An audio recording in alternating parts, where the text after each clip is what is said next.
praise you for the rain that brings such abundance to our fertile ground and snow to our mountains. We thank you for the blessings you provide. We ask in this time that wise decisions will be made, that clarity will be held by leaders, and that we will feel the touch of compassion and justice in this place. We thank you for those who say yes to your call to lead this community, and we ask that you will be known in this time. We pray in the name of the Spirit that unites us all. Amen. This morning we're going to honor one of our Sheriff Office employees. I just ask you to keep in mind the work that they do for us each and every day as you say the pledge. Please join me. I pledge allegiance to the flag of the United States of America and to the republic for which it stands, one nation, under God, indivisible, with liberty and justice for all.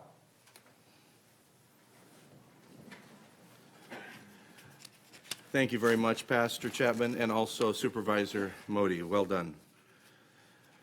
Folks, we're going to continue with our regular calendar. Members of the public may directly address the Board of Supervisors during our meeting today on any item that we are considering this morning.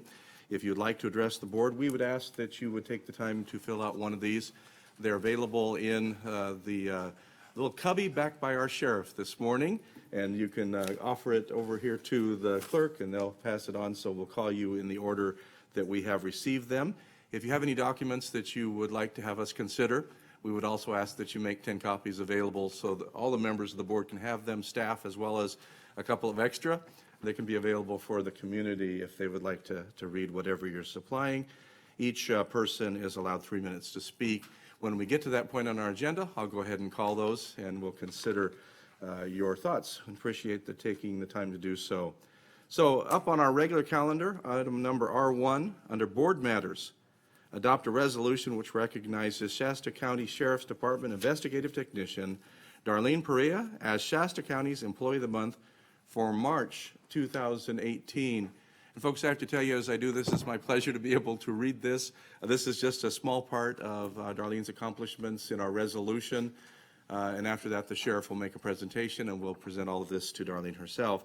So this is pretty cool.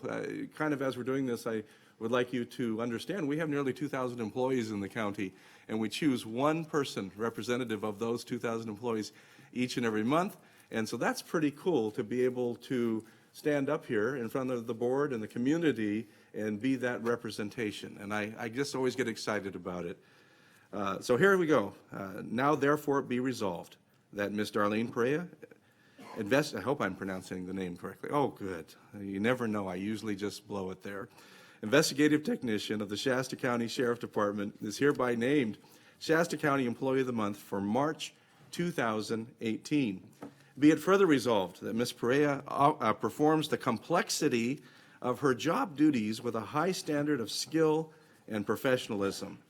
She is trustworthy, responsible, and entrusted with various important duties regarding high-profile investigations.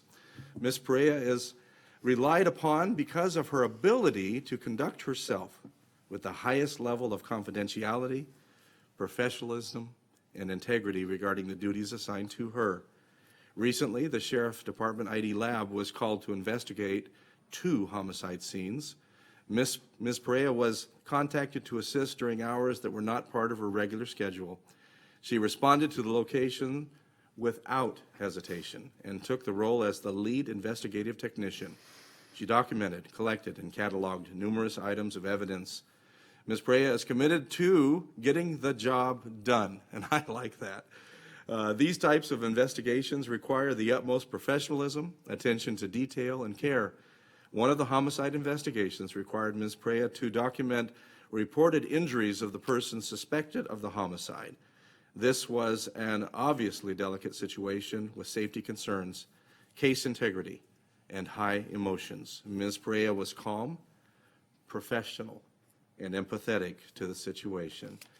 She continues to represent the Shasta County Sheriff Department and serve the citizens of Shasta County with dedication and distinction, And with that, we would look for a motion to approve. Move approval? We have a motion, and we have everybody else seconding, so that's kind of a good sign, isn't it? All in favor, say aye. Aye. Any opposed? Motion passes unanimously. Sheriff Tombasenko, welcome. Good morning, Chairman Baugh, members of the board, Tom Basenko, Shasta County Sheriff. Darlene, as they say, come on down.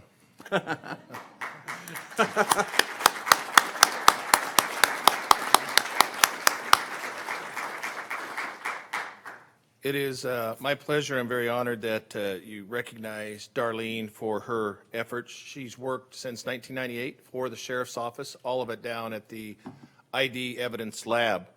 She has worked many high-profile cases, including homicides and other not so pleasant crimes that do occur here. She is also an expert photographer, doing the crime scene photography. She has assisted the District Attorney's Office and many North State allied agencies in preparing for court. All those exhibits that you see on usually foam boards and crime scene drawings and stuff, she works closely with the prosecuting attorneys to prepare those exhibits for court for presentation so they can have a successful outcome. She has a very keen eye for detail, and as in the resolution, she has a get it done, can-do attitude, and as you recognize too, most of the time crime does not occur between 8 and 5. Usually we have a reference that it usually occurs at dark 30, and you get called out at all hours of the day and night, and Darlene is very willing to do that and comes out. She's usually a reserved and quiet person, but she gets in there and gets the job done. So thank you very, very much for recognizing her as Shasta County Employee of the Month.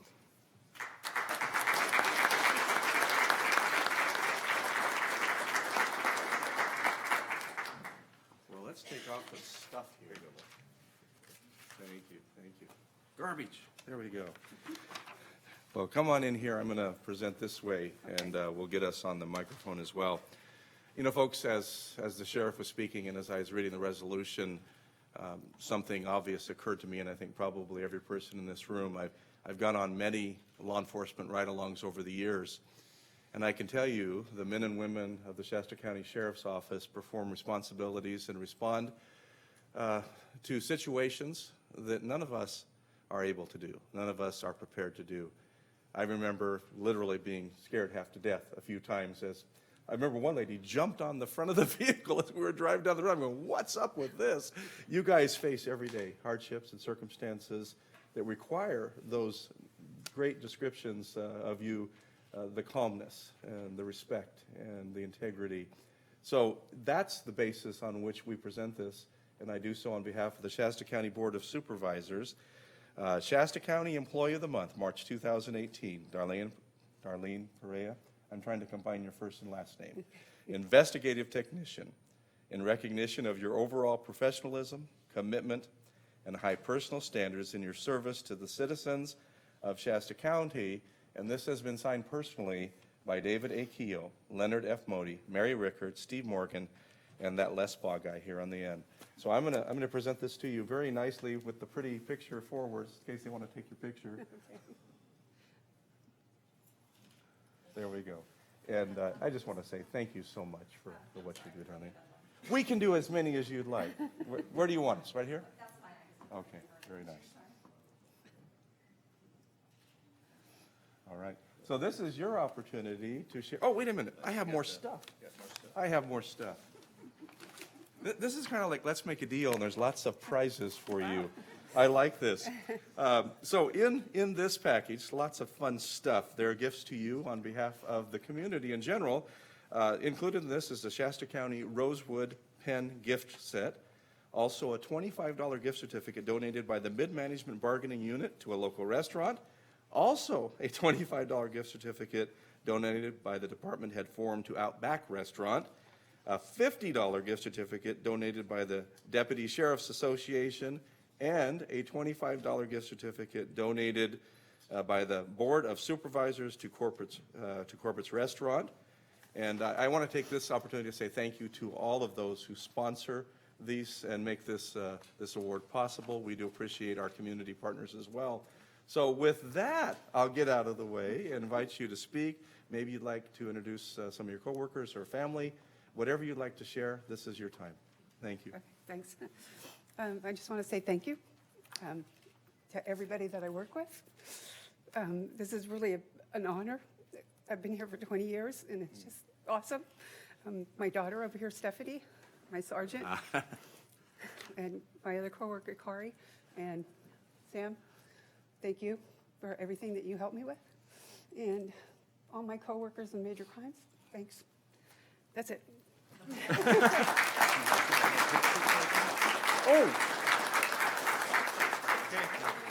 Yeah, don't. So I missed the picture opportunity. Board, would you come on down and Bring this. Leave that there. Sheriff, get on in here. So Darlene, we're gonna put you right in the middle, right here. Cover up that last boss sign. Usually she's staging all the photographs. Would you like to approve this?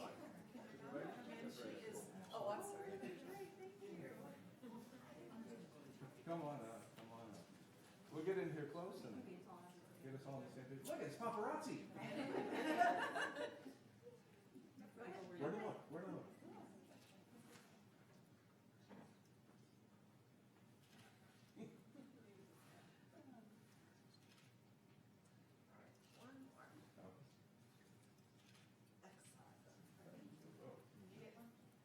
Are we done? Okay.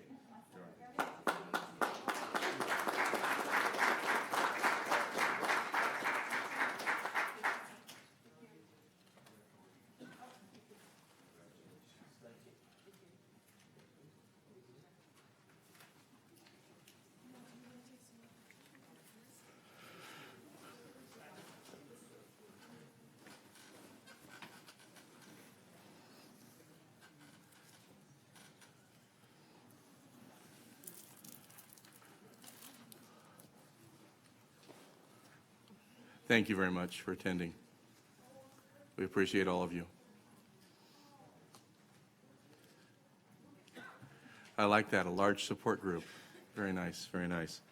So folks, the next item on our agenda is listed under R2, a presentation and the 2017 annual report from Shasta Mosquito and Vector Control District Manager Peter Bonkrud. So we'll welcome Mr. Bonkrud. And I have to tell you, Mr. Bonkrud brought bugs this morning. This goes over really well with my 5-year-old daughter, so thank you. No problems. Our main audience is normally children. Well, honestly, I think in terms of getting the message out and kind of having an impact in a long-term way, we see a lot of the future of little mosquito control deputies in our young and in our educating our young and interesting them in the entomology and the study of insects. My name is Peter Bonkrud. Again, thank you for inviting me, or us inviting ourselves, Chairman Baugh, Board of Supervisors, staff. We appreciate the opportunity to come and kind of just give a snapshot of what a year was like for Shasta Mosquito and Vector Control. It was an interesting season. You know, we're coming off the back of 2 years of regular precipitation, and that can cause some interesting issues in terms of the different species that breed. I'm going to go through this real quick, but hopefully I'll leave some time available for any questions that the board may have, and we'll start there.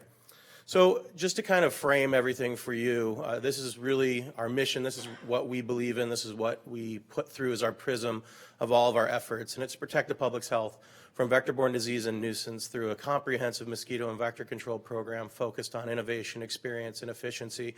And we really take to heart those last three, innovation, experience, and efficiency. We believe we have some of the best trained staff. We're constantly pushing the envelope in terms of things that are available to us in terms of technology and tools. And we also are constantly trying to do more with less, like I think most government entities are these days. The annual report, if anybody wants to see it, it's available online. Go to shastamosquito.org. We're always very proud of our annual report, and this year's no slouch itself. We decided as our theme to be the seasons of vector control. We very often are given the question, what do you guys do in the winter? And so we felt this was a good opportunity to answer that question, because really there is no off season for us, even though you may not notice mosquitoes as often between November and March. Roughly, we're constantly working to produce better results for mosquito and vector control. And so what we did was basically frame the entire annual report within this season structure, so you can kind of see the different activities that we're doing in each of these seasons. Our district has been around for a long time. We're going to be celebrating our 100-year anniversary next year, so we'll be throwing a big open house. Everybody's invited. We cover over 1,100 square miles. We don't cover all of Shasta County. There's actually 2 other mosquito and vector control districts in Shasta County: Bernie Basin Mosquito MAD and Pine Grove MAD in MacArthur. We cover approximately 120,000 people, and we have 15 full-time staff. Here's our Board of Supervisors. As you can see, we're still down 1, but we're hoping to add them back. And one of our trustees he left us and came to you guys, so hopefully Trustee Morgan or Supervisor Morgan will have a good sense of what we're doing. But Vicki Marler is your representative on our board, and we'll be adding one more county at large position here pretty shortly. Just a quick history. Again, since 1919, our district's been in existence. We've had a myriad of mergers and expansions, but again, now we cover about 1,100 square miles. We believe in what they call integrated vector management, which makes a great infographic, which is what you're looking at here. But in general, what it means is using every tool that we have available to us and making sure that we're using surveillance and data to drive the use of those tools. So we know what we're doing and why we're doing it at any one point. It's not just spray wherever we feel like. We do this all based on data and science. In the spring, we start to see basically an increase in our service requests. Those tree hole mosquitoes are the ones that you're most noticing between the months of about now through May. We have an interesting graph showing kind of the number of mosquitoes versus the number of service requests, and kind of against what you'd assume, it's actually an inverse relationship. And that's because the mosquitoes that you notice the most are ultimately not the ones that are in the most abundance. And so we'll actually see the numbers of mosquitoes go up and our service requests go down. But as you can see, our numbers of service requests follow basically our population. And we focus a lot of our springtime not only dealing with those tree hole mosquitoes, but also in the vernal pool habitats. So any of these areas where we're dealing with rainwater or pooling of water, and typically these start to dry out about June, but they can breed a lot of mosquitoes beforehand. And then also pushing out our biocontrol program. If you don't know, we have an indoor fish rearing program. We do that so we can get our fish out earlier than typically they'd be able to get put out into the field in natural conditions. So we're producing roughly 200 to 300 pounds of fish annually, and those fish then are available for the public, as well as the habitats that they're appropriate to get planted into. Once we transition to summer, all of our work is focused on getting the mosquitoes while they're in the water. We spend 85 to 90% of our daytime inspecting mosquito sources, potential mosquito breeding sources, looking for mosquito larvae or pupae. Those are the forms that you're going to find in the water, and treating those. We want to prevent things from becoming adults. That's really our goal. And so we inspected over 1,600 sites last year, and of those we made over 3,000 applications. Those applications can be chemical in nature, but they can also include biocontrol applications and also in some instances physical control, source elimination, source modification, something as simple as dumping over a standing water source. That graph there, or that map on the left, shows all the different areas where we've done treatments, and it's pretty expansive. We, for a staff of really 9 field employees, get to a lot of areas over a short period of time. In addition to our immature or larval mosquito control program, we have a pretty robust adult mosquito control program.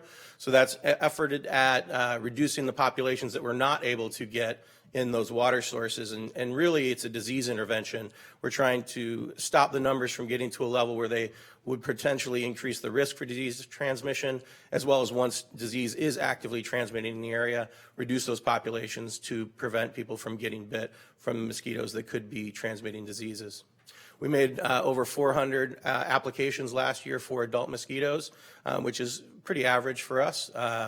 Anywhere between 300 and 500 is kind of a normal year. Human West Nile cases statewide, we saw a slight increase over 2016, but we're quite a bit lower than 2014-15, which again is kind of what you'd think the opposite of years post high precipitation. So 2016, 2017 were high levels and normal levels of rain, and what we saw actually was a reduction in West Nile virus, and we're still kind of analyzing what that means to us, but we have seen, at least on a superficial level, an increase in West Nile virus associated with heat and drought. So we'll see what this year looks like, but if we don't get sustained rains and we do see an increase in heat, that could mean an increase in West Nile virus for us. For us locally, we had 1 human case, 2 positive dead birds, and 4 positive sentinel chickens. An interesting thing, we tested over 15,000 mosquitoes and not one of them came in positive, which is very unusual. It's normally our most sensitive surveillance tool that we utilize, and normally it's our first that we get any sort of positive indicator in. We've expanded our trapping, and we're going to continue to expand our trapping, not only looking for mosquitoes that can transmit West Nile virus, but these new invasive Aedes mosquitoes that they're dealing with in Fresno County and south. So that adds not only to our trap load, but also the trap design types. As you can see, we're running between 4 and 6 different trap types every week, trying to look for a wide variety of different mosquito species, as well as capturing them at different stages of their life. In addition to mosquito surveillance and mosquito control, we also have our tick surveillance program. It's largely focused on Lyme disease. In 2018, we plan to take kind of a look at not only the surveillance and infectivity rates within our mosquitoes, but also some pilot projects for control. It can be challenging to do tick control, but we think we have a couple good locations that provide a potential for us to reduce the risk to public's exposure to Lyme disease and tick-borne diseases. So we're going to effort to get out there and make an attempt to see if we can quantify a reduction in those populations. For a small staff, we're fairly proud of our outreach.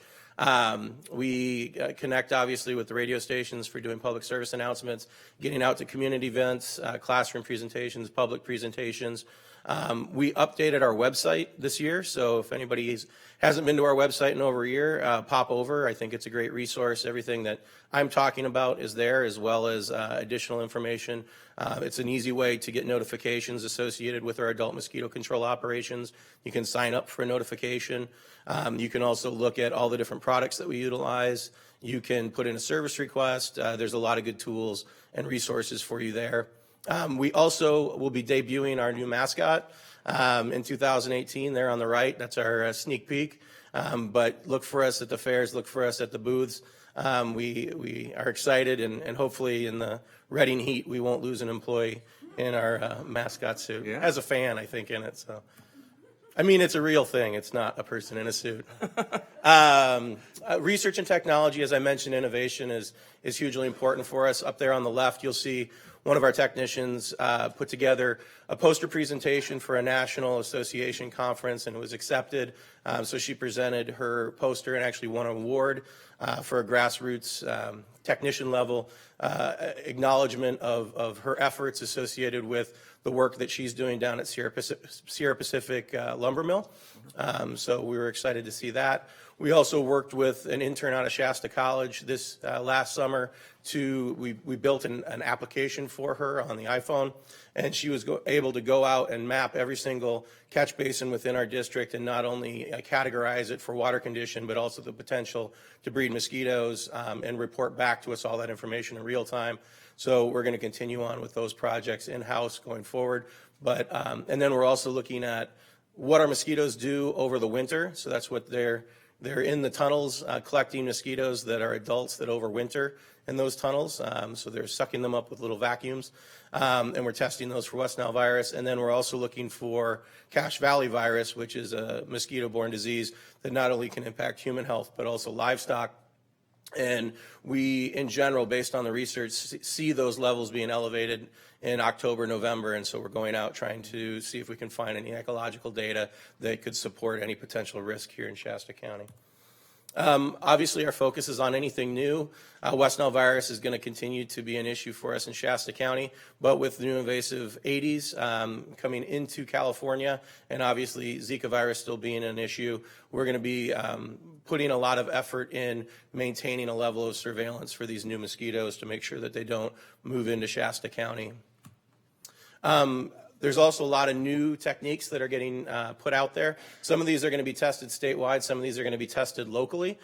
So up on the left, that was something that went through 2017.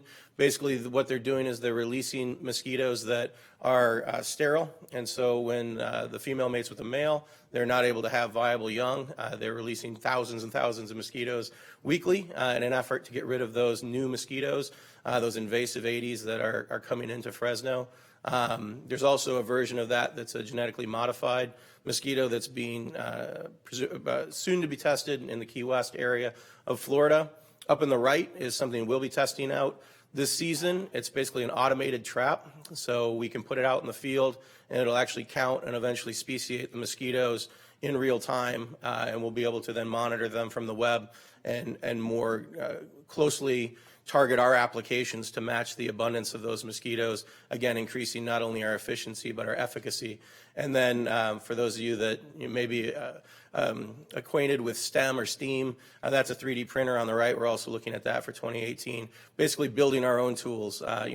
Mosquito and vector control is a real niche market, and finding things that fit our needs is sometimes impossible. So we do a fair amount of fabrication, and we're looking at the 3D printer as an option for us to build new traps, to build new connections between traps that we currently have, and ultimately to build tools that are effective for us in the field.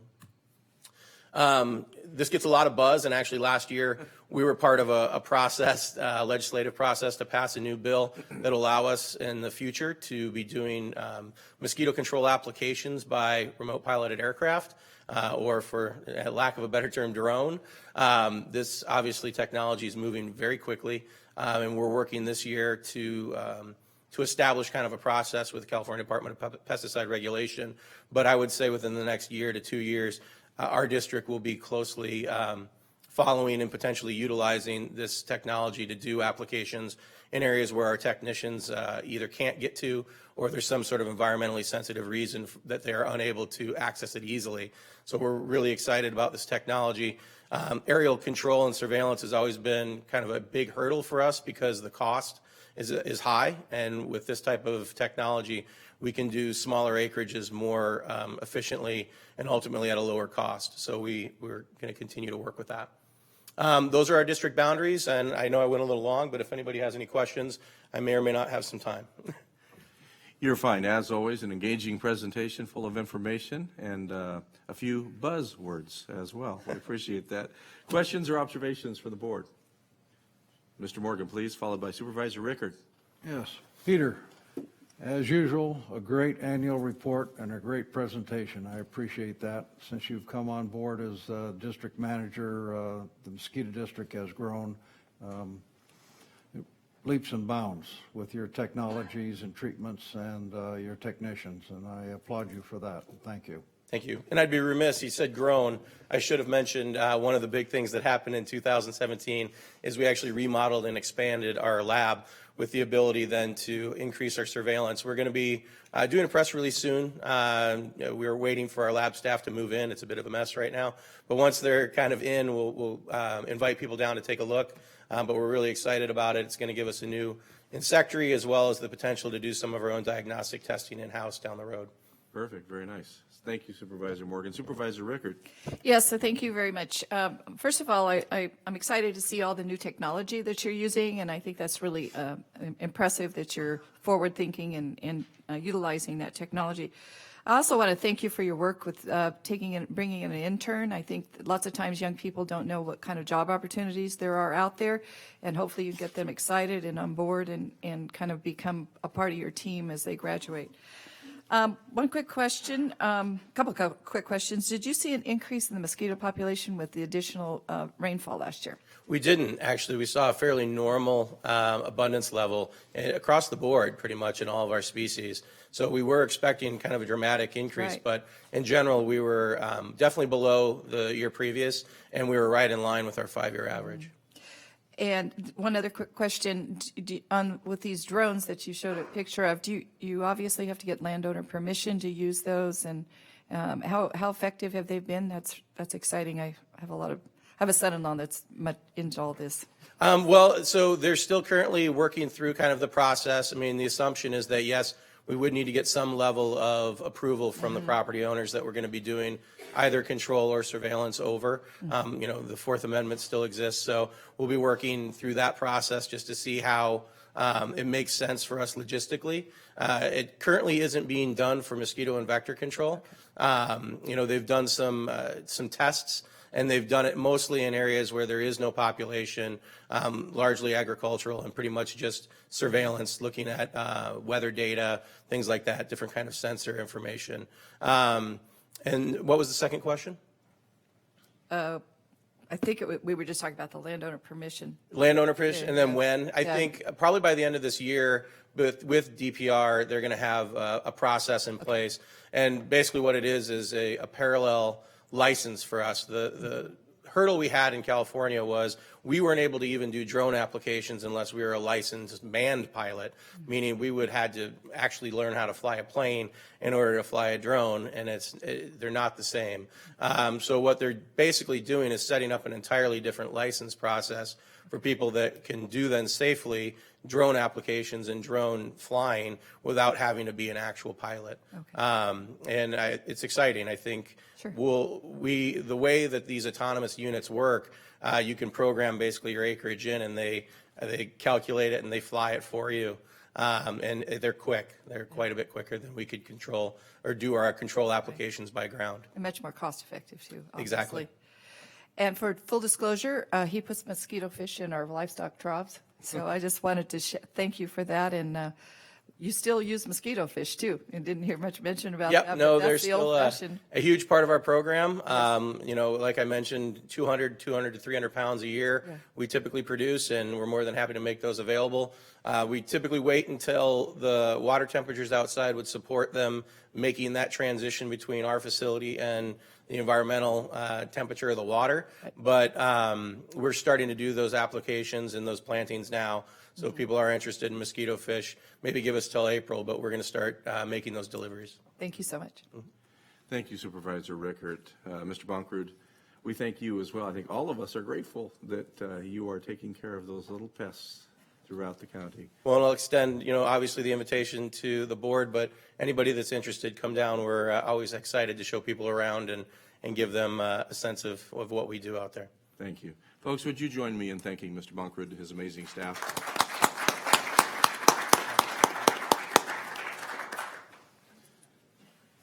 That moves us on to our public comment open time. Any member of the public can address the board during our open time. This is also an opportunity to address the board on items on our consent calendar. Folks, we have 3 requests, and we'll start with the order received. First, we'll welcome Jesse.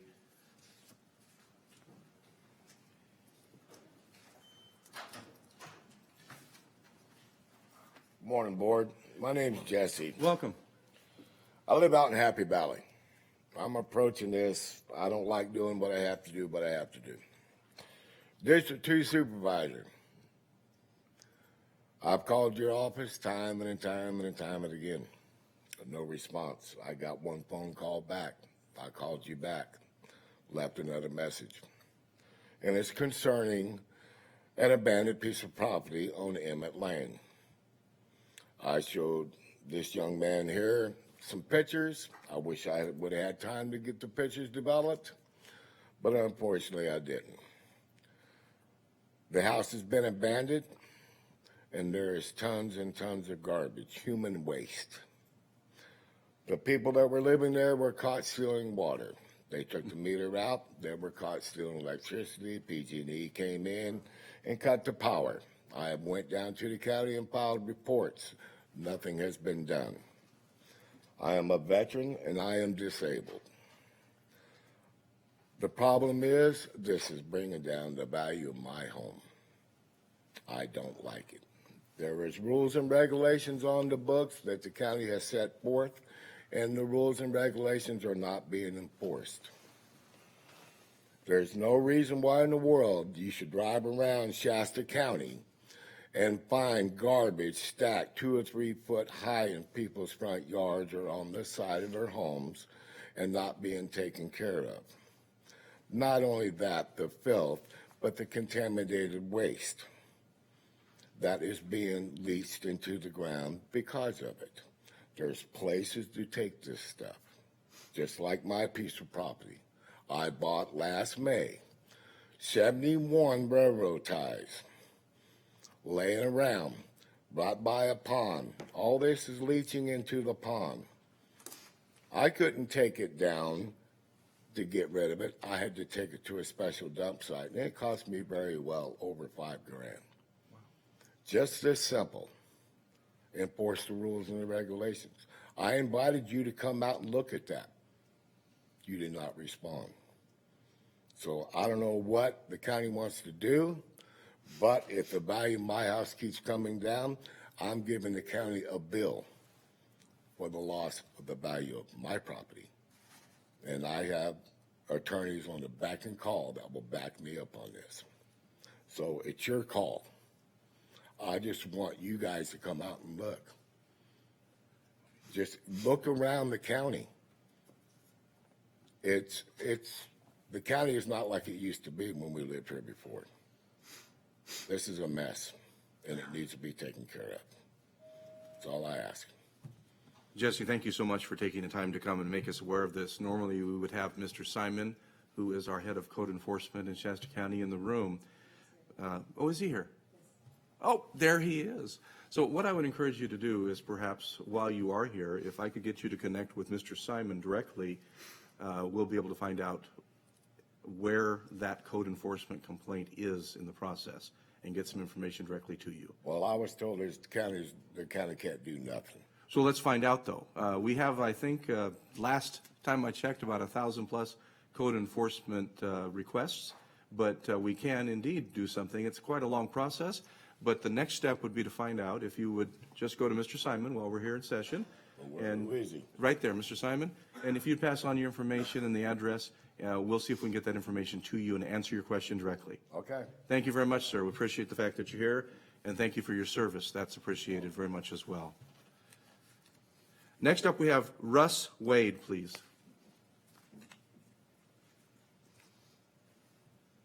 Good morning, and thank you for your time. I know this is going to sound like bragging because it is, but Okay. 75-year-old pull-up record, 45 pull-ups. Not bad for a geezer. Wow, that is good. And I try not to, that's the one skill I do have. What I want to talk today about is the sustainability of our society. The carbon economy is destroying what sustains us.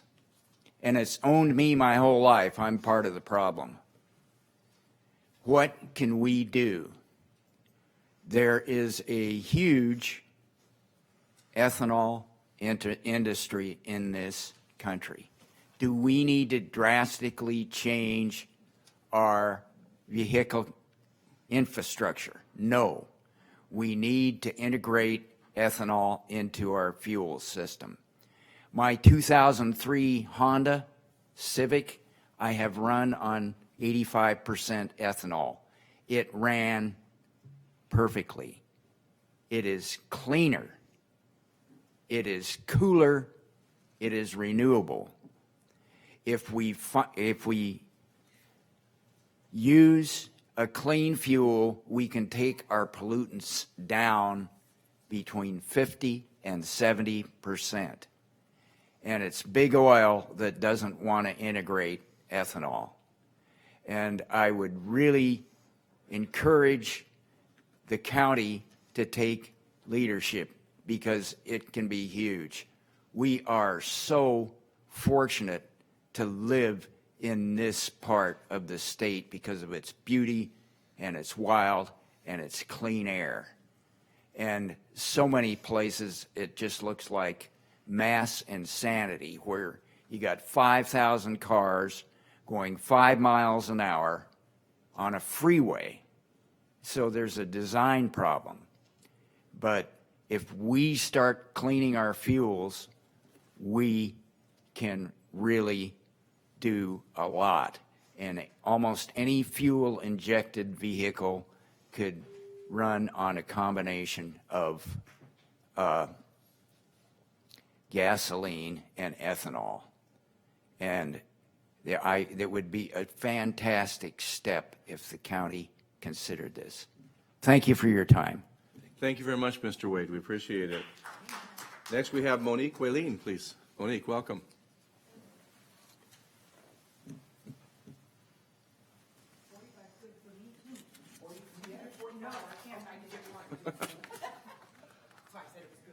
Next week, we need a contest. We'll bring some demos here. Yeah, I'm jealous.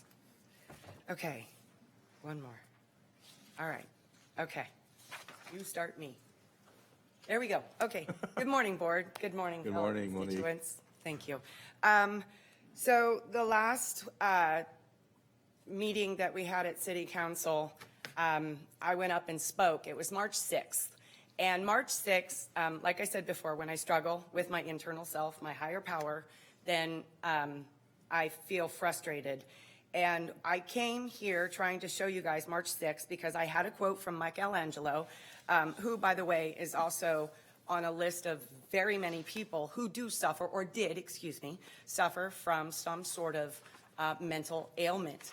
And I thought his quote was incredible. So in my quest to figure out how to solve some of our problems and issues, in the very beginning of this, I don't mean to speak about religion, but this is that moment where it must come out. Bethel gave $500,000 to our police department. So I took it upon myself to go to Bethel to see what the feeling was like. And when I went there, I struggled because I thought, I don't want to be here. And I showed up, and I suddenly was in a room of many like-minded people who were in a moment and enjoying the conversations and what's said. That being said, I sat there and I watched, and they did this concert, amphitheater style concert in this little room. Whew. And on the words on the speaker thing, it said, enthroned in your heart. And then immediately I felt released, like my struggle was done. So I left. I went home and I thought, really, why'd you make me go? So I went. Then I go home and I share and I talk to my vector man. Vector for me is speed and direction. And in my book, I found this picture. If you'll all see, it's the creation of Adam. I was supposed to speak March 6th about this. Enthroned in your heart is what I saw at Bethel. And I went away with that, those words specifically in my mind. And then I see this picture of the creation of Adam. And I look at it. Michelangelo, who, unlike a lot of other people, suffered. But I see this beautiful rendition of Adam and God. And I look at it. Now, I'm biological, microbiological, anatomy, biology. You want to talk calvarium, skull cap, head, brain. I mean, okay. So I see this picture, and boom, bigger than life. I see it. I'm seeing God in the actual biological heart. Look at the picture, guys. Do you see where God sits? That is a heart that Michelangelo in 1508 did on the Sistine Chapel. And I see Adam, and I see them almost touching. But on Adam's side, I see a lot of arrogance. And it's that arrogance that I'm trying to show that I'm not arrogant. This comes from a genuine place. And there are a lot of like-minded, genuine people at Bethel. So I appreciated the fact that they started this. So I come and speak on AB 109, 57, 47, trying to repeal it.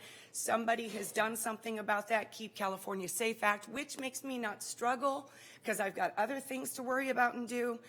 But this is about learning. This is about going back, knowing I've seen this picture 1,000 times, and realizing it's about heart and passion and commitment and genuine sincerity to try and fix a problem. I thank you for your time, gentlemen. Monique. You have a wonderful day. Appreciate your positive encouragement. So next on our calendar is our consent calendar. Items on consent are generally considered to be routine and considered in a single motion. However, a member of the board or staff occasionally pulls an item for individual consideration or comment. Folks, I don't have any advance requests. Is that correct? So we'll consider consent as a single motion. Is there a motion for approval? Motion to approve. Second. We have a motion and a second. Any discussion at all? All in favor, say aye. Aye. Any opposition? Motion passes unanimously.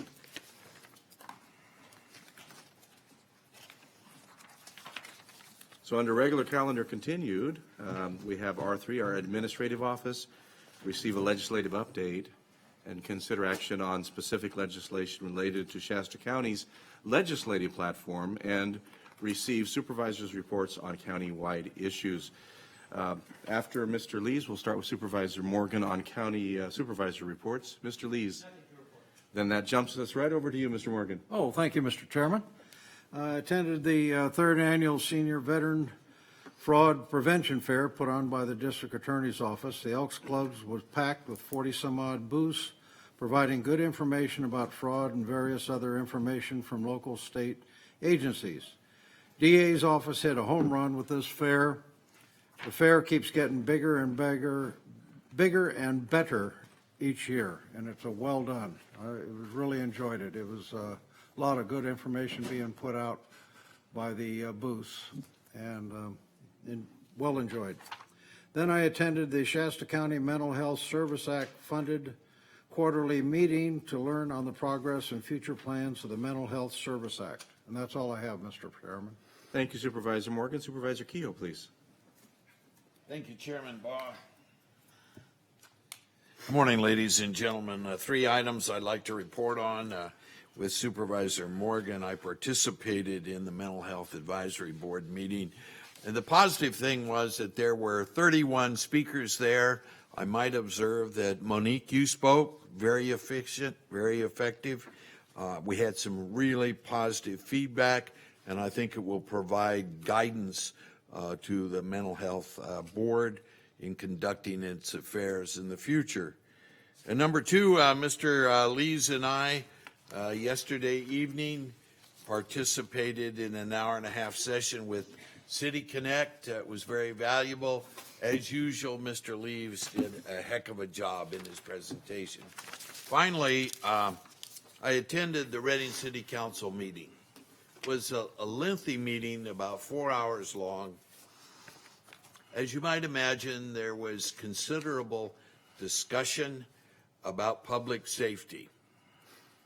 And one of the reoccurring themes made by the speakers was jail space.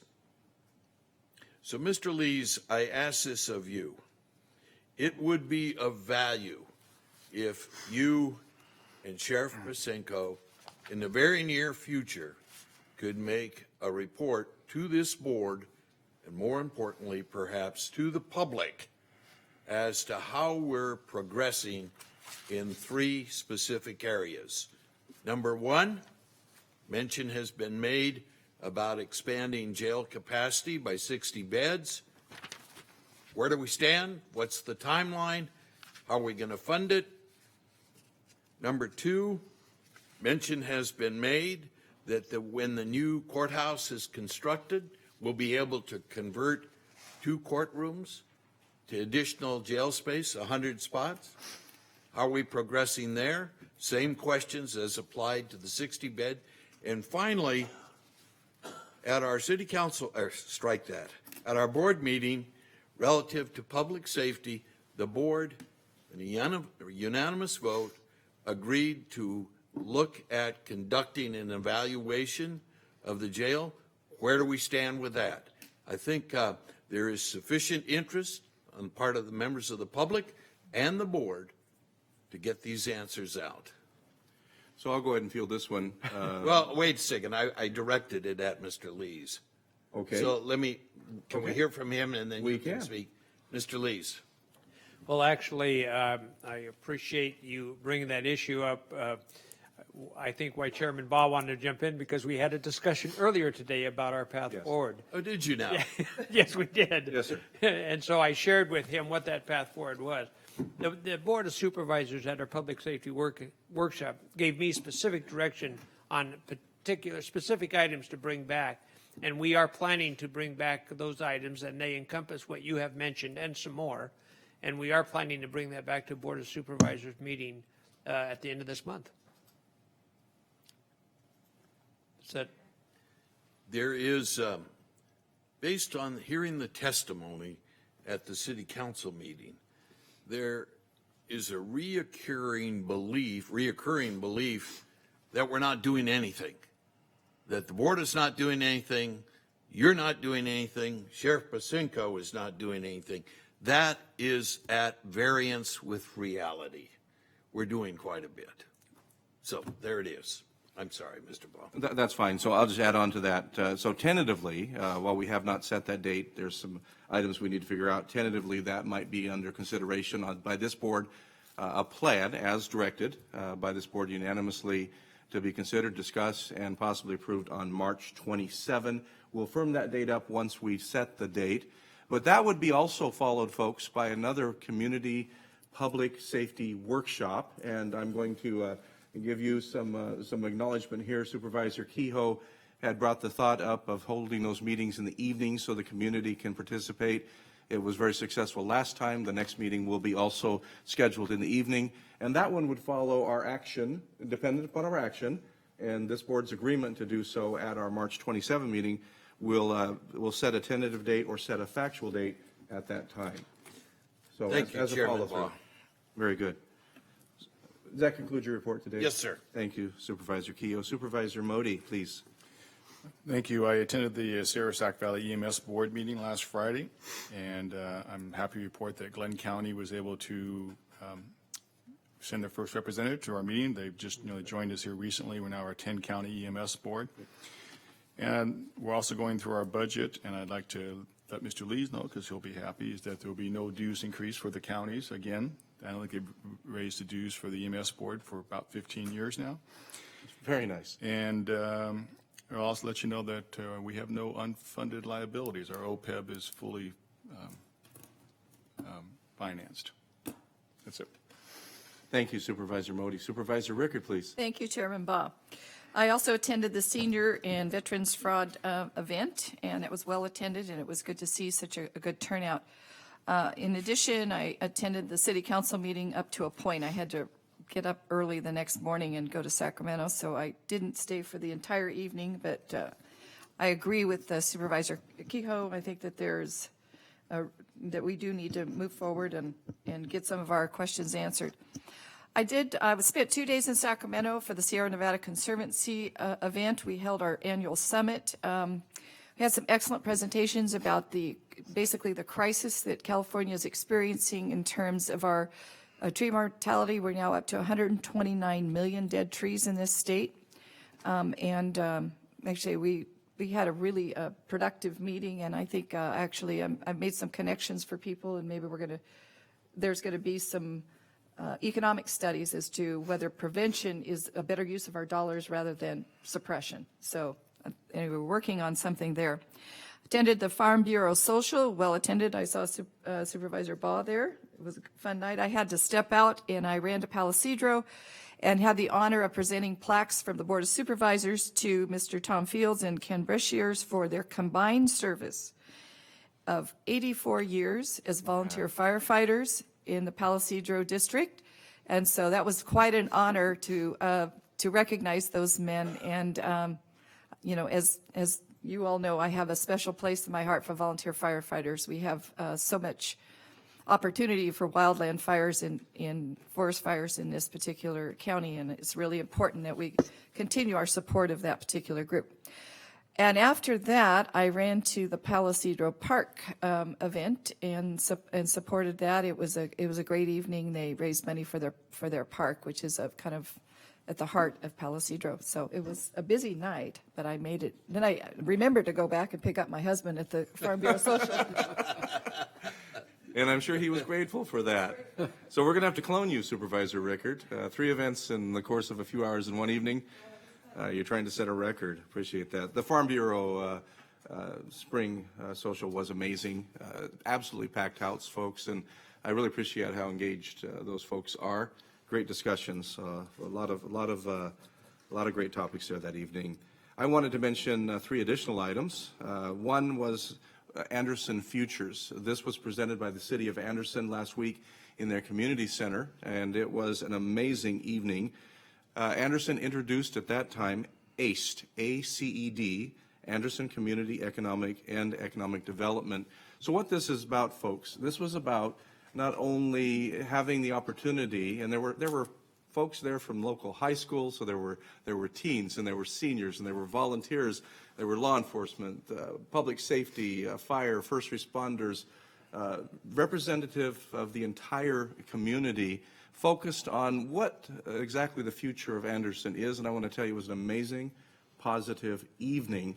I don't think I've ever seen anything like it. So what they were hoping to get from this was at least maybe a dozen very well-focused paths for the city of Anderson to not only continue on, because they're doing very well in many areas, but to decide what are the next steps for an entire community. It was great participating. I want to thank the city of Anderson for the invitation to participate in that.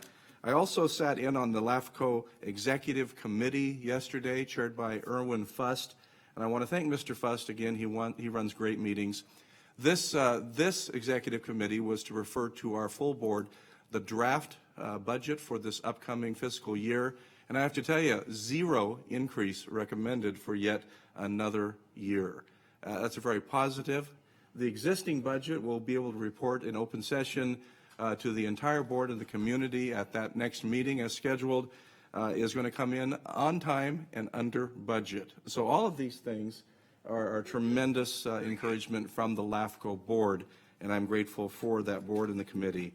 The third item is that I'm heading once again to RCRC. If you have any items of interest on rural legislation, please let me know. I'd be happy to take that and have those conversations with the board in total. That concludes my report.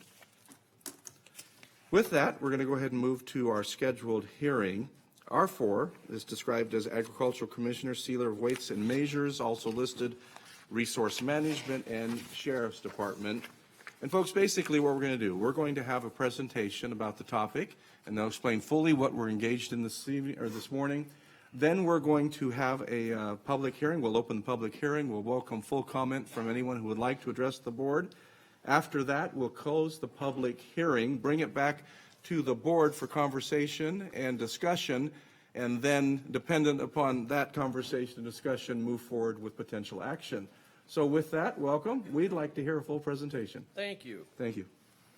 Chairman Baugh, members of the board, Paul Jose, your Ag Commissioner. Before you today is a request to adopt an urgency interim ordinance establishing a moratorium on the cultivation of industrial hemp in the unincorporated areas of Shasta County.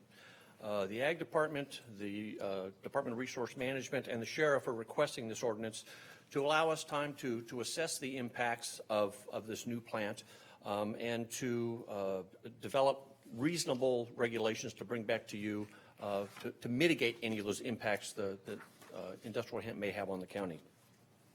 As background, with the passage of Prop 64 and the associated trailer bills, most of the attention was on cannabis. Prop 64 also addressed industrial hemp. The Prop 64 established a new division in the Food and Ag Code, Division 24, which addresses industrial hemp. It talks about the Division 24 implements the Industrial Hemp Advisory Board, which has met several times to establish a regulatory framework to allow for the cultivation, for the seed procurement, manufacturing, and testing of industrial hemp in California. The commercial hemp production right now is prohibited until, or for most people, until that advisory board provides those recommendations to the Secretary of Food and Ag and those regulations are in place. Currently, there are no fees. There's no requirement for registration or testing. Again, that regulatory framework will be recommended by the advisory board and made regulations by the Secretary of Food and Ag. The definition of industrial hemp is actually found in the Health and Safety Code, and industrial hemp is the same plant as regular cannabis, for lack of a better word. The difference between the two plants is the amount of THC that you can have. Industrial hemp can have no more than 0.3% THC, which is the psychoactive compound in the plant. Currently, Division 24 addresses, as I said, the cultivation. It also includes exemptions and specifically exempts established agricultural research institutions, and it exempts those institutions from registration, from seed procurement, from having to test. Also exempts them from that 0.3% limit on plants that they grow. The definition for the established agricultural research institutions, or ERIES, as the advisory board is starting to call them. The exemptions in the current legislation, again, allows them to have plants greater than 0.3%. By definition, those are cannabis and not industrial hemp. Therein lies the problem. If a plant is over 0.3, by definition in the Food and Ag Code, it is cannabis, and the two plants are essentially indistinguishable to the untrained eye. The only way to determine whether a plant is cannabis or industrial hemp is for lab testing. This presents a problem for regulatory and law enforcement coming upon a field, not knowing whether it is a research field or if it is a commercial cannabis field, and may possibly be in violation of the Shasta County ordinance. As I said earlier, the exemptions allow these cultivators to claim an exemption, but the definition of these ESRIs is very vague, and although asked for some clarification and specifications on the definition, we've received nothing from either the legislature or the advisory board on what constitutes these agricultural research institutions. So the possibility of people growing industrial hemp as a guise for research is very likely. What we're asking for is for essentially a timeout, an interim ordinance moratorium on the growing of hemp until the regulations come out. We can assess what impacts they have and then bring back regulations to address the specific issue. Again, not a ban of industrial hemp, just a timeout to let us assess it and come up with some regulations to avoid issues. So Mr. Jost, just to clarify, the term established agricultural research institutions is used in Prop 64, but there's no clear definition for that term? There is a definition, and the definition in Division 24 is a public or private institution or organization that maintains lands or facilities for agricultural research, including colleges, universities, agricultural research centers, and conservation research centers, or an institution of higher education as defined in the Higher Education Act that grows, cultivates, or manufactures industrial hemp for purposes of research conducted under an agricultural pilot program, of which there aren't any, or other agricultural or academic research. So the first definition, a public or private institution or organization that maintains land or facilities for research. Who can do that? And at this, we've asked for clarification, and at this point have not received that. So there's no clearly defined path Exactly. or designation process? Yes. I could form an organization and claim I'm doing research.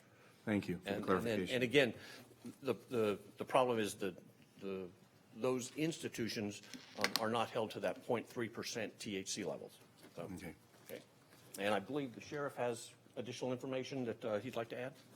Supervisor Morgan, would you like to ask a question, Mr. Yes, Jost, I would. at this point? Yes.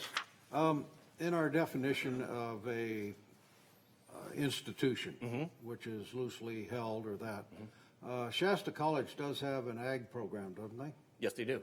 And don't they grow various crops to test them out and Yes, they see do. what they do? Yes, they do. So they would be legally They able to grow? They could industrial qualify hemp? under that definition Yes. as a research And institution. then most likely they would be the only legal institution in Shasta County to grow? Not according to that definition. Well, I know. It's I'm fairly saying- wide open. I'm saying legal.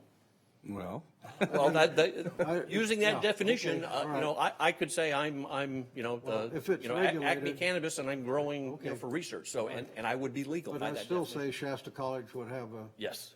That, in my personal opinion, that was the intent of that definition. Okay. It didn't turn out that way, but I'm, you know, my personal opinion was that was the intent, to have those, you know, colleges or universities that do ag research have the ability to do that. I have one other question. How closely are you working with the state as far as this regulatory board, as far as rules and regulations and when they may be established? The Hemp Advisory Board has met, I know it's 3 times, I believe it might be 4 times that they have met. I've sat in on one meeting and was on a webinar for one of the other ones. The Tehama County Agricultural Commissioner is a member of that advisory board, and he is representing the commissioners in the state, working on that regulatory framework. Okay. I see something here in the paperwork that it says that somewhere late in 2018 that they're going to come out with the regulations for that. The timeline is that the advisory board should have a regulatory framework in late this year to as a recommendation to the Secretary of Food and Ag. Okay, and we're asking for at least 45 days to study this, and if that doesn't work, then we're asking almost another Correct. 22 months, which will equal about 2 years. Right. It can be extended with another public hearing. Isn't that a little long to be studying something? It's we can ask county council. The interim, the ordinance we're asking for today will be in effect for 45 days. If I might, in response to that question, first of all, I want to go back to, we're not giving any legal definitions of what the college could do or not do. A lot of this is based loosely upon what we believe the interpretation is going to, or is, and that really hasn't been established by the state. That is the problem.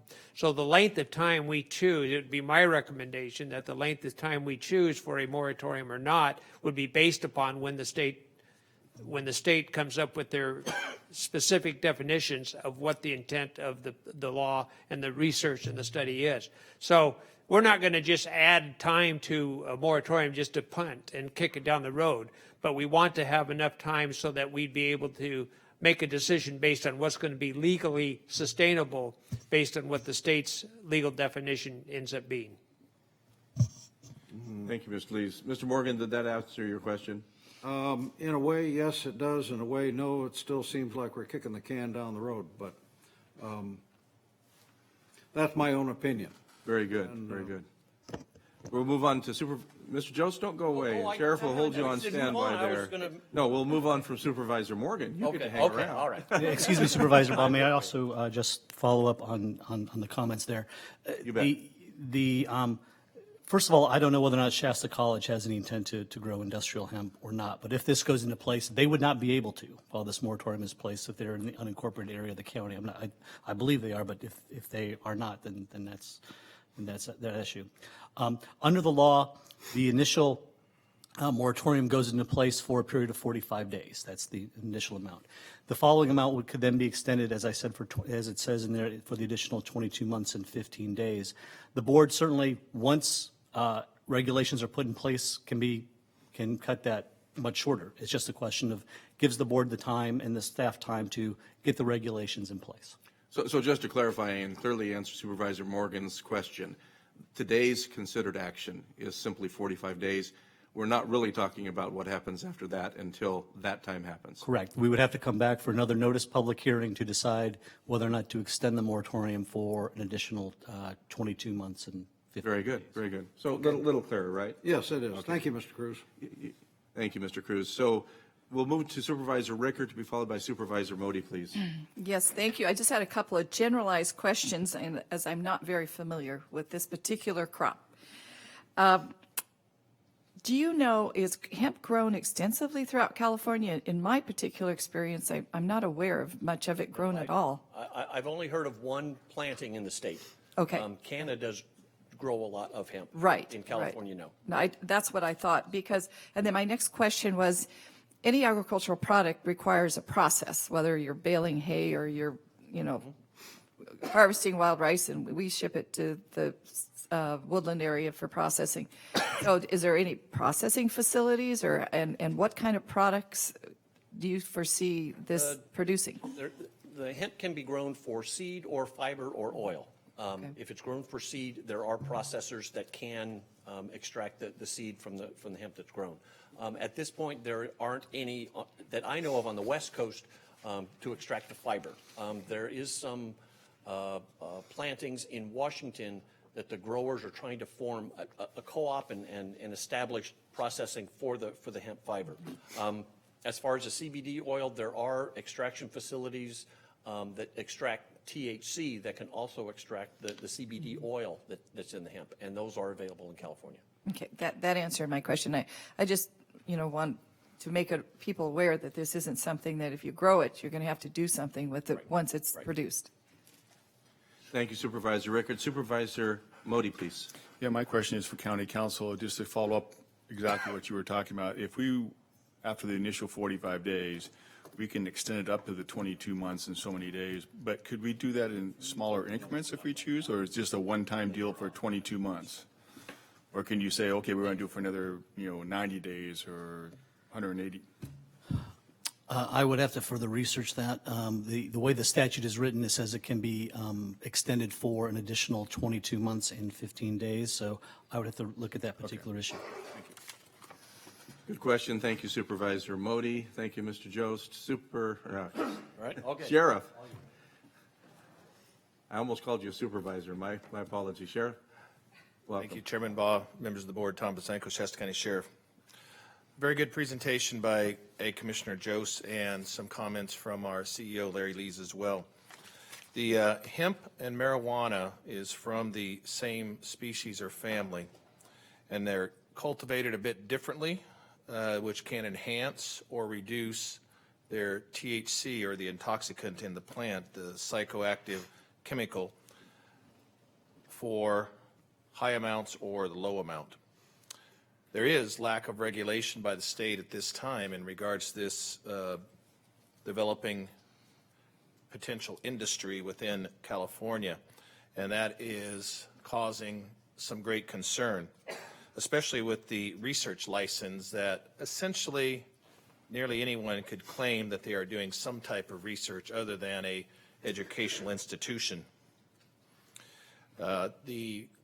In order to differentiate for law enforcement, it is very difficult to differentiate between hemp and marijuana.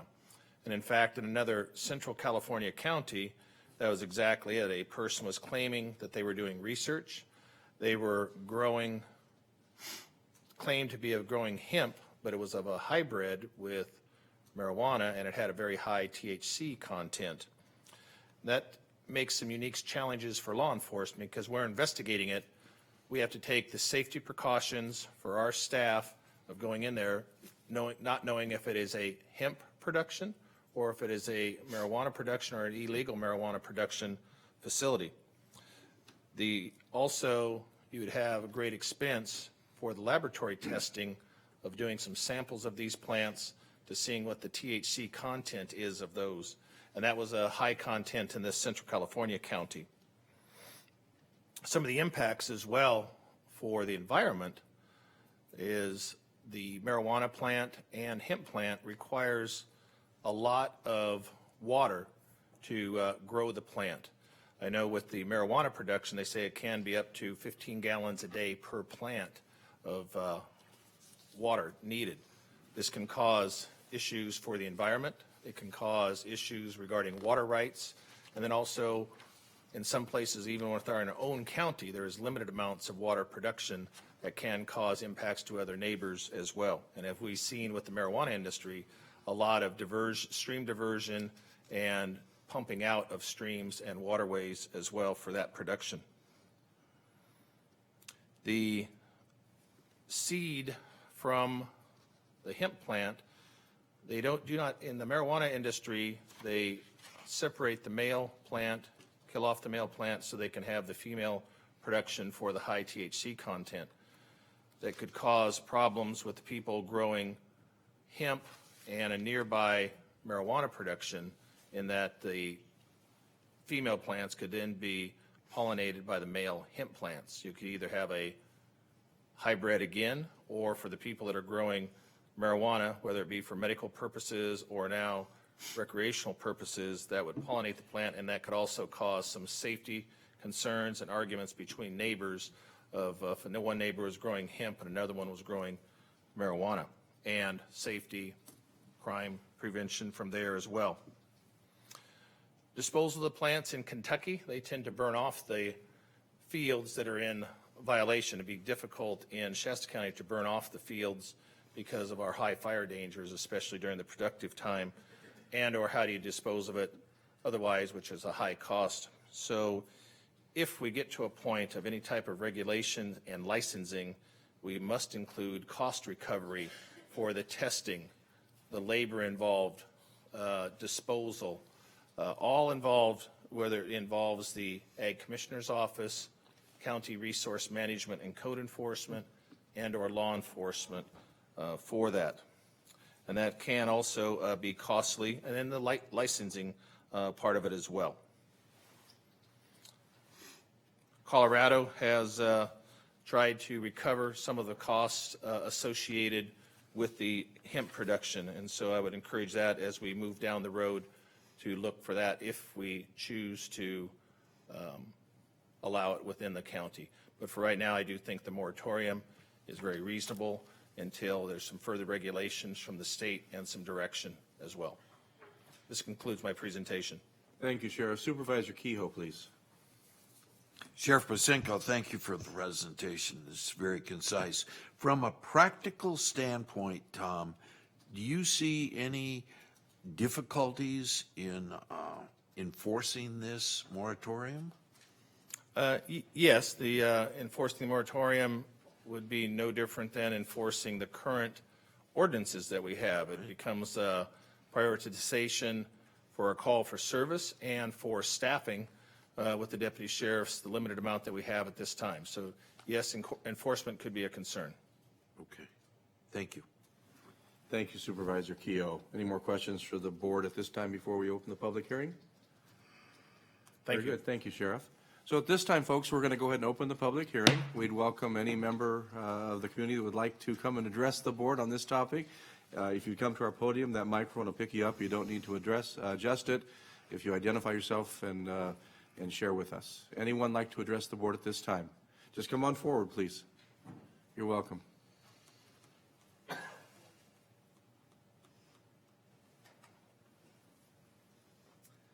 Hello, ladies and gentlemen. My name is Jonathan Payne. I work with Ventura Research Group out of Ventura County, California. First, I wanted to address some of the major concerns that were brought up, which I think are valid points, especially with, both the Ag Commissioner and the Sheriff pointed on it perfectly that, now the traditional hemp plant looks a lot like what we call traditional cannabis, a THC producing plant. However, 90% of all the hemp that's grown in the United States is done with seeded crops, which is both male and female. As the sheriff alluded to, no traditional cannabis producer would want to have their plants next to a seeded crop because it would ruin their crop. So actually, I think that works as a wonderful deterrent to people on the black market that are trying to grow in unincorporated areas around Shasta County. Not only that, but if the city of Reading, which it looks like they may be pushing for cannabis production in city limits, most of our ag land is in the unincorporated areas in Shasta County.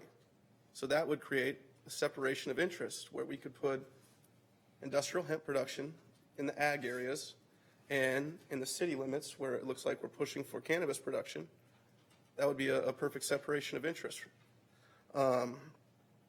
As far as the testing, for a simple THC or cannabinoid CBD test, it ranges at around $50. If you're doing pesticide testing and other things of that nature, it becomes far more expensive. But for a basic test to determine if we are dealing with a CBD product or a high THC product, it's around $50 a test. As far as water usage, our group is trying to we're in the process of testing it out this year, where we're going to get to under 1 acre-foot of water usage per acre, which is about half the water usage for a traditional berry farmer, strawberries and such of that nature. So we're actually going to prove out a method that we use far less water. I think one of the misconceptions is that people think that cannabis does take a lot of water. And in our environment here in Shasta County, it absolutely does, especially when you're talking about traditional cannabis.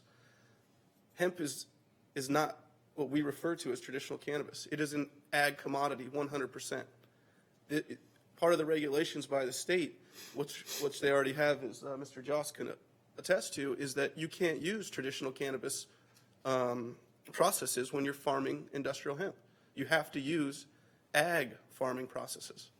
So, using synthetic nutrients and other things about polluting the land, the soil, waterways, it's against the law. So we have some of these regulations already in place.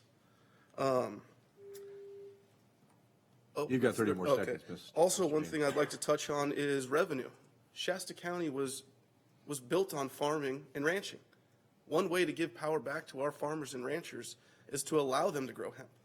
An extremely conservative figure is a net pre-tax number of $25,000 per acre. That's strictly farming for biomass, and that's not including getting into manufacturing, which we could double that number. If we allocated only 25,000 acres throughout Shasta County, which is minimal, we're talking about revenue in the $600 million plus range. That gives our county a lot of ability to deal with infrastructure and schools and things that we need. So, Mr. Payne, your time is up, but do you want to draw to a conclusion? I would just advise I don't think anybody's going to make any decisions today, and honestly, No, I don't sir. think we're prepared to. What I think is do your guys' due diligence, research, talk to people that are doing this, and I'm more than willing to help bridge that gap if I can, or if you guys are interested in that. But it can really help revitalize the economy and Shasta County as a whole. Thank you for your comments. Mr. Payne, I do have one question for you. You mentioned the seeded crop. Are you saying that the seeded crop, particularly possibly the male plant, destroys the viability of the typical cannabis? It would ruin it. It would make it. It would give it zero value. Very good. That's what I thought you were saying. I just wanted to clarify. Absolutely. Thank you, sir. I appreciate it. Who would like to address the board? Anyone else this morning? Last call? Okay, so we'll go ahead and close the public hearing portion. We'll bring this back to the board for consideration. Questions, observations? Supervisor Morgan, please. I would like to thank our speaker. I think he brought out some great points there. Number one, water usage. Everything I've looked at, apparently water usage is way down as far as hemp is concerned as opposed to cannabis plant. Number two, deterrent. You plant hemp plants anywhere near cannabis plants and you've got a problem with the cannabis. I would think it'd be more of a deterrent to plant the hemp as opposed to not.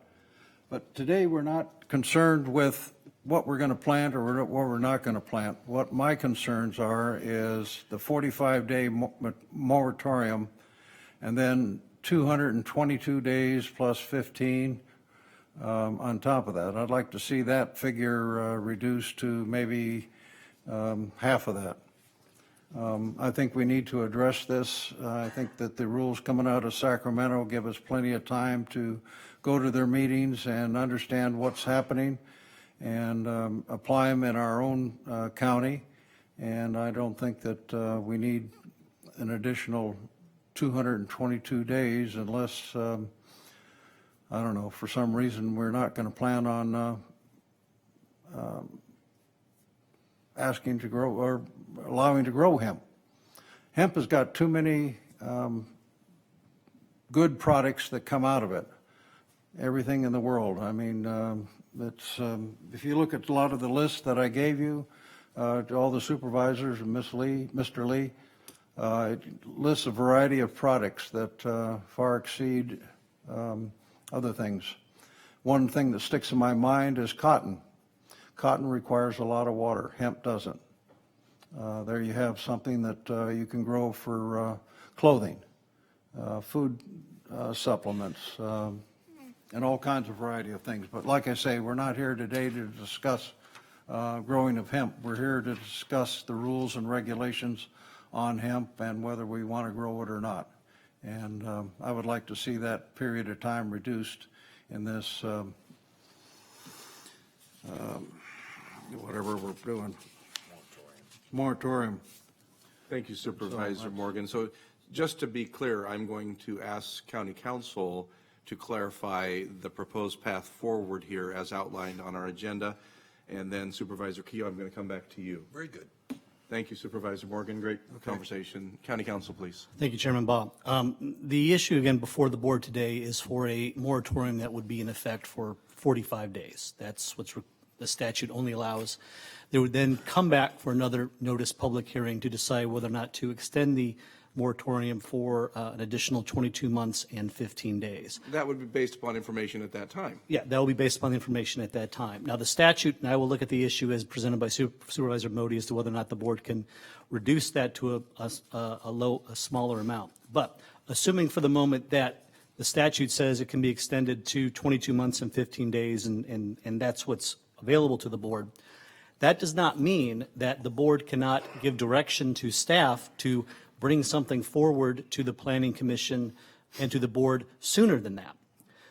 The board can give whatever direction that they want to staff to say, well, we want to get updates, we want to see how this is going, keep us apprised, so that if there are regulations to be proposed by this board, they can certainly be put in place before the end of the 22 months and 15 days.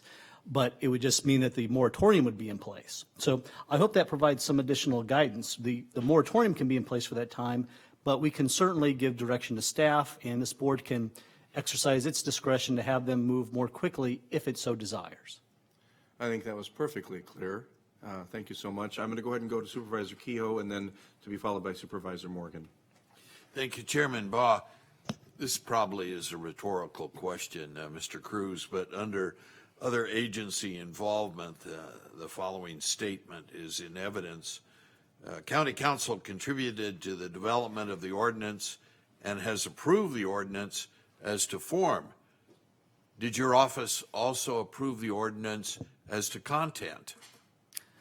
When we drafted the ordinance, I mean, the information that's in there is true and accurate to the best of my knowledge. It's based upon ordinances that were adopted in San Joaquin County and Riverside County. So to summarize, this is an appropriate legal remedy that is available to us. In my opinion, yes. Thank you. Thank you, Supervisor Kehoe. Supervisor Morgan, please. Yes, going back to this time frame of 22 months, what I'd like to see is some kind of trigger put in there so that within, say, a period of 12 months or something like that, if we get a good report back from our agricultural department or the sheriff, either one or two, on the new regulations from the state of California, we can go ahead and bring this to the board and have some kind of vote on whether we want to go ahead or not as far as the regulations are concerned. So thank you, Supervisor Morgan. At the point, if we move forward with our 45-day moratorium, should we get to the need for additional extension, we'll have that discussion at that time, because we're not under consideration for that today. Is that correct? Yes, that's correct. We wouldn't be appropriate to discuss an item that's not under consideration. Yes, I would say, that issue is something that would be more appropriately brought up when it's brought back the second time for the possible extension for 22 months and 15 days. Okay. Very good. Clarification? Yes, sir. So what you're saying, Mr. Cruz, is after 45 days, then we can vote on whether to extend this out 22 months or less, or put a trigger in to trigger it earlier on a vote? Yes, it will come back within that 45-day time period for another public hearing for the board to consider extending it for an additional 22 months and 15 days.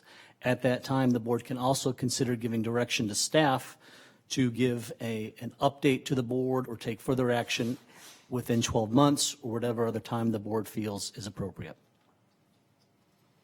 So just be very clear, today's action is not considering 45 days plus 22 months, just 45 days. Correct. That's why I wanted to get Perfect, clarification. perfect. Any other questions or observations? Okay, so Mr. Cruz has clearly outlined a process, and it's publicized in our agenda. What's the pleasure of the board? Move to approve. Second. So we have a motion and a second to approve. Any further discussion? Is that acceptable? Do you want to have a motion and then do an introduction or state certain language? What's your pleasure here, Mr. Cruz? Let's do this. Just along, I can simply, for the record, state that we have the motion to approve staff's recommendation with a second, and as part of that is the introduction, waiving the reading, and adoption of an uncodified urgency interim ordinance of the County of Shasta declaring a temporary moratorium on the cultivation of industrial hemp within the unincorporated areas of the County of Shasta, and as well as the other recommendations as outlined in the staff report. Thank you for being specific. We greatly appreciate it. Any further discussion, questions, or observations? I'll call for the vote. All in favor, say aye. Aye. Any opposition? So the motion has passed unanimously, ladies and gentlemen. It gives us a path forward for 45 days. We'll come back to you at that time with further discussion and another public hearing as necessary. Thank you very much. So we move on to item number R5, closed session announcement. The Board of Supervisors will recess to a closed session to discuss the following item. We're estimating this to be about a 30-minute process. Conference with legal counsel, anticipated litigation. We have one potential case. And as always, at the conclusion of our closed session, we will come back to an open session and report any action as necessary. In open session, these doors will remain open and unlocked, so you may stay and hear the result of that closed session if there's any action taken. With that, we are now in closed session. We want to thank you for attending today's meeting, and stand by if you'd like to hear any other announcements after that closed session. Thank you.